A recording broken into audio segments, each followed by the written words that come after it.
ഇന്നത്തേത് മധുരം ഇഷ്ടമില്ലാത്തവർ പോലും കഴിച്ചു പോകുന്ന ഒരു അടിപൊളി റെസിപ്പി ആയിട്ടാണ് വന്നിട്ടുള്ളത്. ഇത് ഭയങ്കര ടേസ്റ്റാണ്.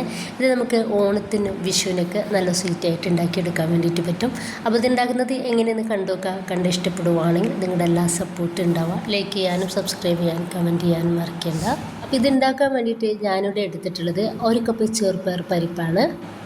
ഈ ഒരു പരിപ്പ് നമുക്ക് ഒന്ന് വറുത്തെടുക്കണം. ഇനിയിപ്പോൾ നമുക്കിത് ചൂടായിട്ടുള്ള പാനിലേക്ക് ഇട്ടുകൊടുക്കുക. തീ ഏറ്റവും കുറച്ചിട്ട് വേണം ഇതൊന്ന് വറുത്തെടുക്കാൻ വേണ്ടിയിട്ട്. ഒട്ടും കരിയാത്ത രീതിയിൽ നമുക്കിതൊന്ന് വറുത്തെടുക്കാം.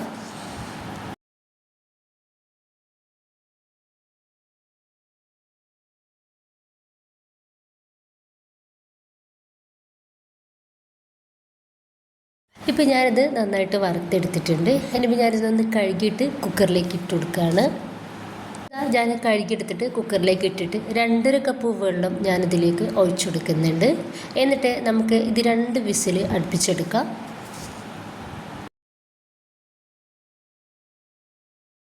ഇപ്പം ഞാൻ ഒരു 4 ക്യൂബ് ശർക്കര ഇതുപോലെ ജസ്റ്റ് ഒന്ന് പൊടിച്ചെടുത്തിട്ടുണ്ട്. ഇനിയിപ്പോൾ ഇതിലേക്ക് 1/2 കപ്പ് വെള്ളം ഒഴിച്ചു കൊടുത്തിട്ട് നമുക്കൊരു ശർക്കര നന്നായിട്ടൊന്ന് ഉരുക്കിയെടുക്കാം. ഇപ്പോൾ ഇതാ ഈ ഒരു ശർക്കര ഏകദേശം നന്നായിട്ടൊന്ന് ഒരുക്കി റെഡിയായിട്ട് കിട്ടിയിട്ടുണ്ട്. ഇനിയിപ്പോൾ ഇതാ നമുക്കിതൊന്ന് മാറ്റി വെക്കാം. അതിൻ്റെ ഇടയ്ക്ക് നമ്മുടെ പരിപ്പ് ഇതാ നന്നായിട്ട് വേവായിട്ട് റെഡിയായിട്ട് കിട്ടിയിട്ടുണ്ട്. ഒരുപാട് വെന്തൊടിയേണ്ട, ചെറുതായിട്ടൊന്ന് കടിക്കുന്ന രീതിയിൽ വേണം നമുക്കൊരു പരിപ്പ് വേവിച്ചെടുക്കാൻ വേണ്ടിയിട്ട്. ഇപ്പോൾ ഞാനിതാ ഇതുപോലൊരു പാത്രത്തിലേക്ക് ഈ ഒരു പരിപ്പ് ഇട്ട് കൊടുക്കുന്നുണ്ട്.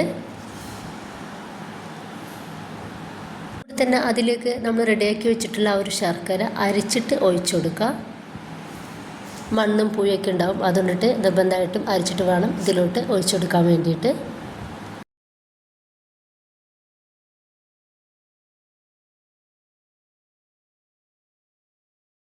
ഇപ്പോൾ ഇതാ ഈ ശർക്കര നമുക്ക് നന്നായിട്ട് ഇതുപോലെ ഒന്ന് മിക്സ് ആക്കി കൊടുക്കുക.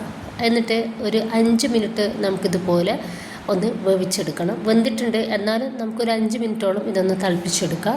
ഇനിയിപ്പോൾ ഒരു 4 ഏലക്കായ നന്നായിട്ടൊന്ന് ചതച്ചെടുത്തിട്ടുണ്ട്. അത് നമുക്ക് ഇതിലേക്ക് ഈ ഒരു സമയത്ത് ഇട്ട് കൊടുക്കാം. ഇനിയിപ്പോൾ ഇത് നന്നായിട്ട് തന്നെ ഒന്ന് മിക്സാക്കി കൊടുക്കാം. ഇനിയിപ്പോൾ ഞാൻ ഇതിലേക്ക് ഇട്ടുകൊടുക്കുന്നത് നമ്മുടെ ഒരു കടലയുണ്ടല്ലേ, കപ്പലുണ്ട്, അതുപോലെ ഒന്ന് പൊടിച്ചെടുത്തിട്ടുണ്ട്. ഈ ഒരു കടല നിങ്ങളുടെ കയ്യിലുണ്ടെങ്കിൽ മസ്റ്റായിട്ട് ചേർത്ത് നോക്കട്ടോ. ഭയങ്കര ടേസ്റ്റാണ് നമുക്കൊരു പായസം കുടിക്കുന്ന സമയത്ത്.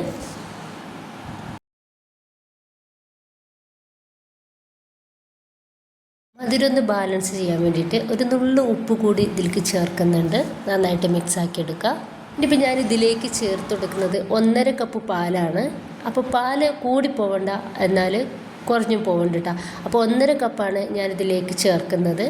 ഇനിയിപ്പോൾ നല്ല ഹൈ ഫ്ലെയിമിൽ തന്നെ ഇട്ടിട്ട് ഒരു 5 മിനിറ്റ് നമുക്കിതൊന്ന് തിളപ്പിച്ചെടുക്കാം.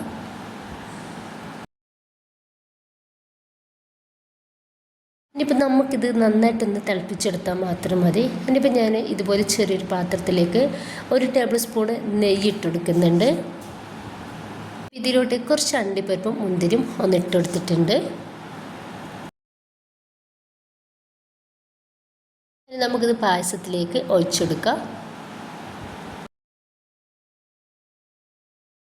അപ്പോൾ ഇത്രയേ ഉള്ളൂ. ഭയങ്കര ടേസ്റ്റാണ്. അതുപോലെ നമുക്ക് പെട്ടെന്ന് ഉണ്ടാക്കിയെടുക്കണം എന്ന് തോന്നുന്ന സമയത്തും അതുപോലെ നിവിഷൊക്കെ എല്ലാം വരുന്നത്, അപ്പോൾ അതിനൊക്കെ നമുക്ക് സ്പെഷ്യലായിട്ട് ഉണ്ടാക്കിയെടുക്കാൻ വേണ്ടിയിട്ട് പറ്റിയ ഒരു അടിപൊളി നല്ല ടേസ്റ്റി ആയിട്ടുള്ള ഒരു പായസമാണിത്. മധുരം ഇഷ്ടമില്ലാത്തവർ പോലും കഴിച്ചു പോകുന്ന അത്രയും ടേസ്റ്റാണ്. എല്ലാവരും ഉണ്ടാക്കി നോക്കുക. നിങ്ങളുടെ അഭിപ്രായങ്ങൾ അറിയിക്കുക. ഇഷ്ടമായിട്ടുണ്ടെങ്കിൽ നിങ്ങളുടെ സപ്പോർട്ടൊക്കെ ഉണ്ടാവുക.